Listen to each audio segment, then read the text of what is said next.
I'm a scientist. I'm a physicist. My training was in quantum mechanics. I started my study of Islam when I was 30 years old. I've studied religion, all religions. And my way of studying anything is to read, if possible, its source text. For instance, I studied for over a year at the Orthodox synagogue to study Torah. And that's the way I like to study. So when I studied Islam, my first thing was to go to, they were Sufi masters, and so I went, studied with them, practiced some of their practices, and read some of their books. I began to be aware that Sufism, which is mystical Islam, was like a palace that had a basement in it. The door to the basement is locked, but something smells bad down there. So I drifted off and then didn't study Islam for a long time, and then I was a professor for 8 years at terribly slow university, also called Tennessee State University. I called it that when I was there. Nobody ever argued with me. And I had a lot of Muslim students, and it was very clear that they were different in a way that I couldn't quite put my finger on. There was a distance always there. So I started my study of the Quran all over again. This time I plowed through it. Long story made short, on 9/11, I saw the second plane hit the second tower. I stood up and I said, "It is jihad, Islam is here." I turned off the TV set and I've not watched TV since. I realized that I grew up in a nation which knew nothing about Islam. Nothing. They didn't know the difference between a Hindu and a Muslim. And up to that point in my life, I had been a father, a grandfather, a successful businessman, a professor, but my life was always actually a little hollow to me. I was left with the question is, what is it I'm supposed to do? When the second plane hit the second tower, I knew what I was supposed to do. So it was sort of a peculiar Saul on the road to Damascus in a strange sense of all of a sudden I knew what, and this is what I do. This is all that I do. My entire life is devoted to this. I work a 6.5-day week, about 14 hours a day. My wife is an internet researcher. This is what I do. And the reason I do this is simple, is that this is... In engineering, we have different terms for how important something is. One term we use is critical. What that means, if you have a critical failure, you no longer have a mission. You're in flames. And so far as I'm concerned, today at this gathering, many issues will be spoken of. All of them are important. None of them are critical. This issue is critical. No matter how you stand on abortion, if Sharia law is put into place, it makes no difference what your original stance was. No matter how you feel about anything, it doesn't make any difference, because the Sharia will annihilate our civilization.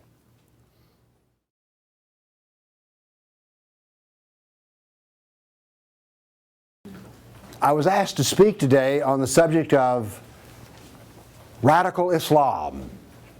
So very quickly, let me give you how the story is going to end. Talking about radical Islam is like talking about unicorns. You can draw up a nice story, whatever you want to do, but in the end there are no unicorns. And we'll see in the end there is no radical Islam. And that indeed, if someone uses that term, immediately you'll know they don't really know everything that they're talking about. If we're going to talk about radical Islam, I would suggest the place to start is to talk about Islam. Because you see, we hear about moderate Islam, radical Islam, and everybody wants to define moderate Islam as a Muslim I know at work who seems like a nice guy. So that must be moderate Islam. And then radical Islam, well, that's that Osama bin Laden or something like that. Well, if we're going to talk about Islam, we have to first start with the Quran. All right? There is no God but Allah, and Muhammad is his prophet. And if we're going to study what that means, then we need to study the Quran. Now here's what's important, and this is critical to the whole discussion. There are two Qurans. There's an early Quran and a late Quran. The early Quran is written in Mecca, the late Quran is written in Medina, and they are radically different books. Hence, we have this business. This leads to the asking of the question, what is the real Islam? The thing that's peculiar about the Quran is that you cannot be a Muslim and practice from it. Everyone's heard about the 5 pillars of Islam, all right? Well, using the Quran, it is not possible to practice any of those 5 pillars. However, there's 91 verses in the Quran which say every Muslim is to lead their life identical to that of Muhammad. They're to pattern their life after him. In Christianity, it's sometimes said that the proper ethical question is, what would Jesus do? Inside of Islam, there is another question, what did Muhammad do? Because we know so much about Muhammad, we have his biography and we have his traditions. And the hadith are what his traditions are, and these hadith can be, the shortest one is, war is deceit. And the longest one's about 1.5 pages, a letter he wrote to a Byzantine ruler. So all of the hadith are little stories. The Sirah is his biography, 800 pages of fine print. Between the hadith and the Sirah, we know more about Muhammad than we do George Washington. We know Muhammad's most intimate habits. When I say his most intimate habits, how he went to the bathroom, how he had sex, what foreplay was like for him, all right? How he lay on his back. When he spit, did he spit to the left or the right? How did he drink a glass of water? We know all of these things about Muhammad because every Muslim is to do everything as he did it. Hence the question, what did Muhammad do? Now you'll notice that the Quran, which is on this, so we have Hadith, Sirah, Quran, and the Quran looks small in comparison to them. Oh, before we go further, I have found that when I say Islam, people think Muslim. As a matter of fact, this turns out to be one of the critical things about any discussion of Islam in America. People do not know what Islam is, in spite of the fact it has a definition. And so instead, Islam is whatever Muslims do. So if I'm talking about Islam and I say something about Islam that they go, ooh, that's kind of horrifying, they say, oh, Bill, when you say that Muhammad averaged an event of violence on the average of every 6 weeks for the last 9 years of his life, that's hate speech. And you're hating Muslims. How come a statistical fact is hate speech? And how come I'm talking about a book, the Sirah and the Hadith, and they're confusing it with a Muslim? I have been called by the Southern Poverty Law Center as one of the top 10 bigots in America. Why? Because they say I'm a Muslim basher. This is as close as I get to talking about Muslims. I talk about doctrine. I talk about words on a piece of paper. I talk about ideology. And yet they say, oh, you're a hater. No, because I talk about Hadith, Sirah, Quran. I don't talk about Muslims. Big distinction. And yet, this is what people, this is their thinking process. Okay, real quick, the Sirah is a quarter of the body of work. The Hadith or traditions are about 60%. I like to say that, and the Quran is about 14% of the textual doctrine. I like to say that Islam is 14% Allah and 86% Muhammad. Now, why are we talking about this? Because I'm supposed to be talking about radical Islam. Let's go a little further. Here's our first clue as to the 2 different Islams we have. The early Quran, written in Mecca, has phrases like, you have your religion and I have mine. This verse is quoted at every single bridge-building dialogue that the preacher and the rabbi go to sit there with the imam. They drag out this verse. Or another one they love to drag out is, let there be no compulsion in religion. This all comes from Mecca. Later, in Medina, I shall cast terror into the hearts of the Kafirs.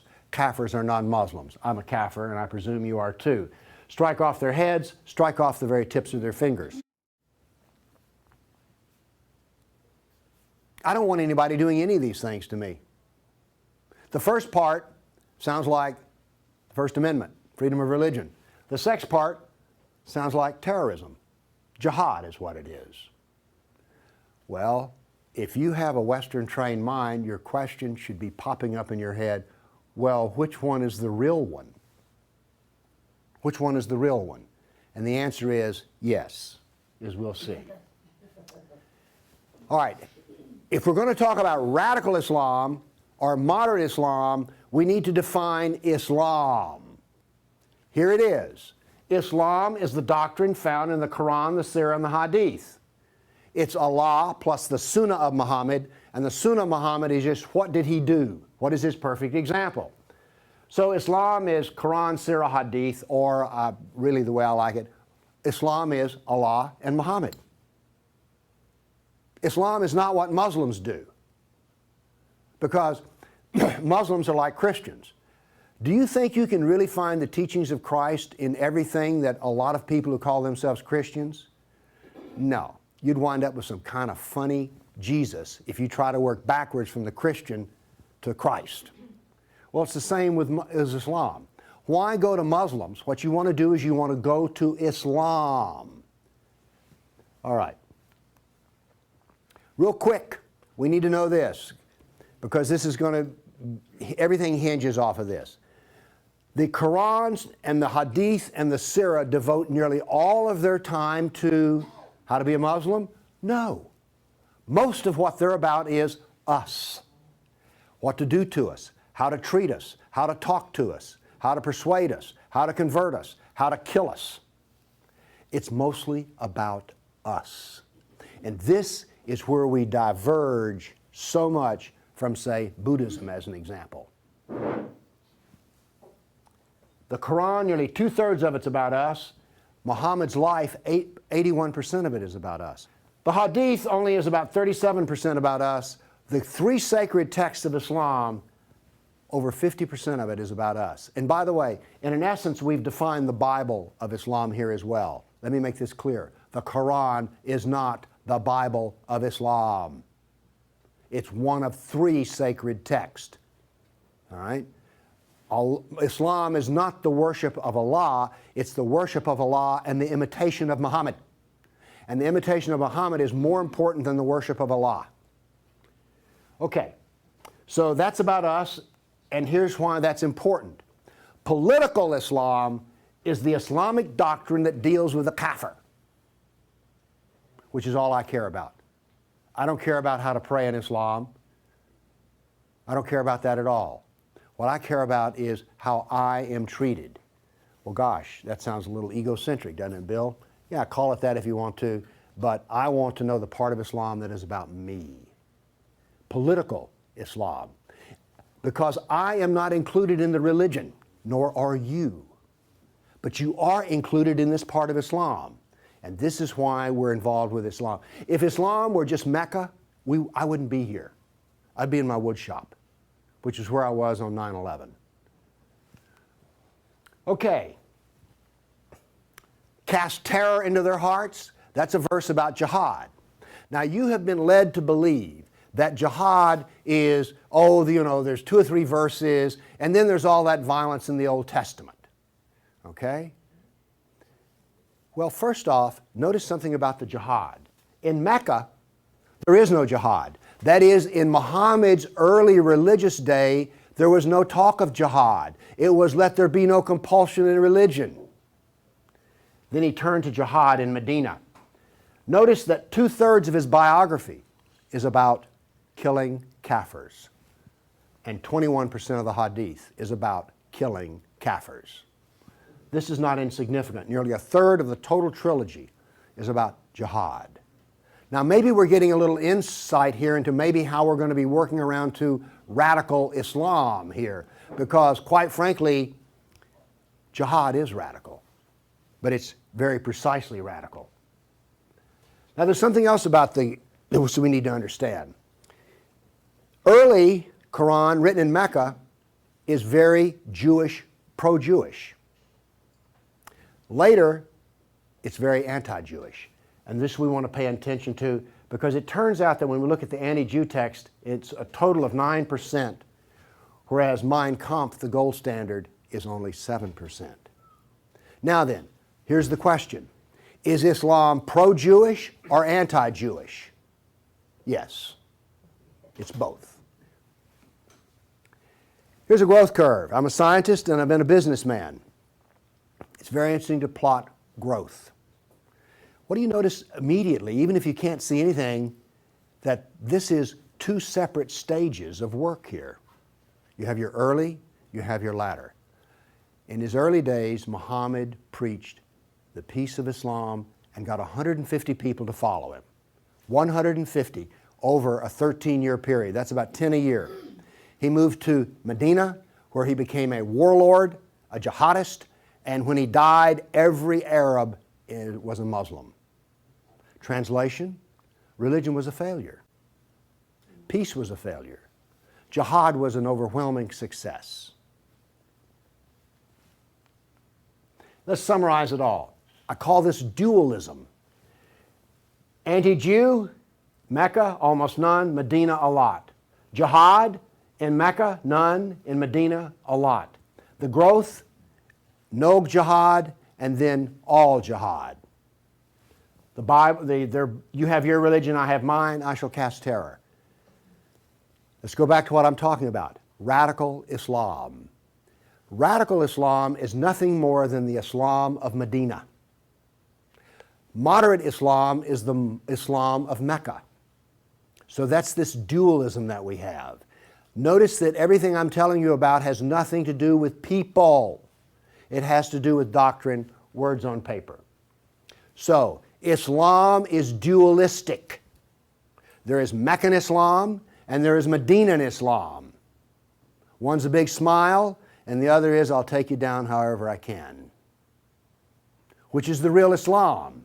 Again, the proper answer is yes. That's the proper Islam.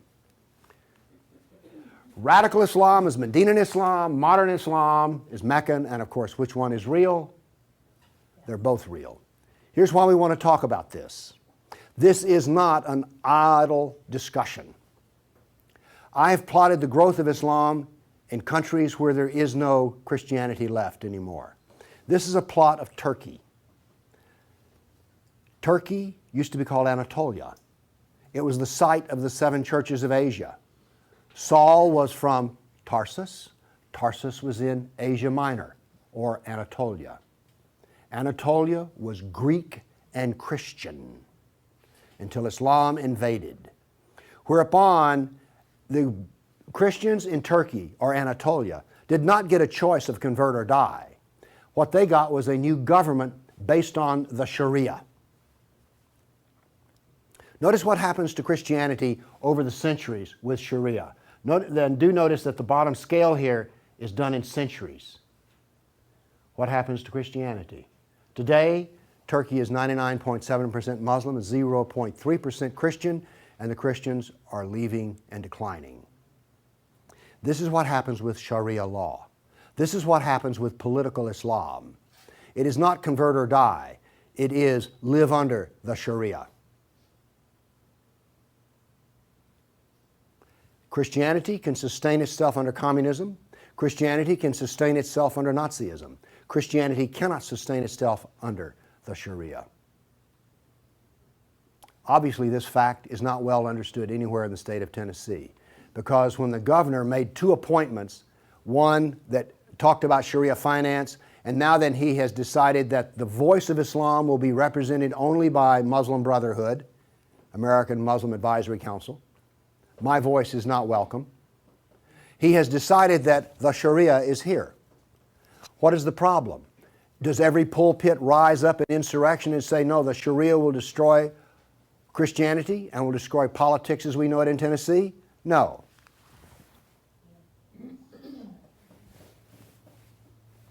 The church is silent.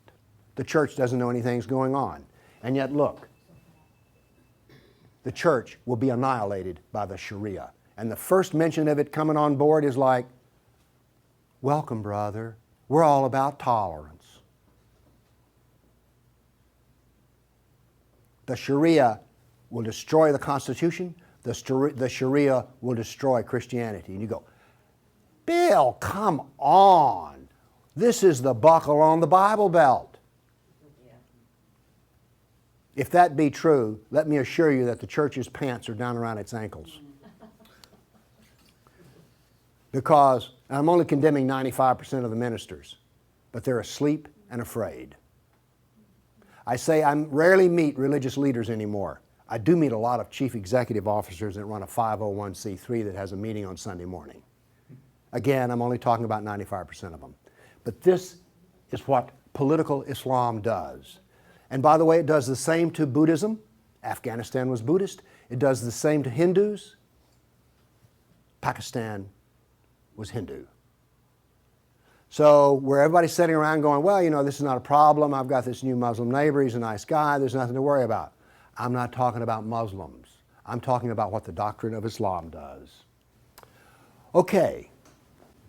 I've made this lecture a little quicker than I normally would because, as you know, we're running behind schedule.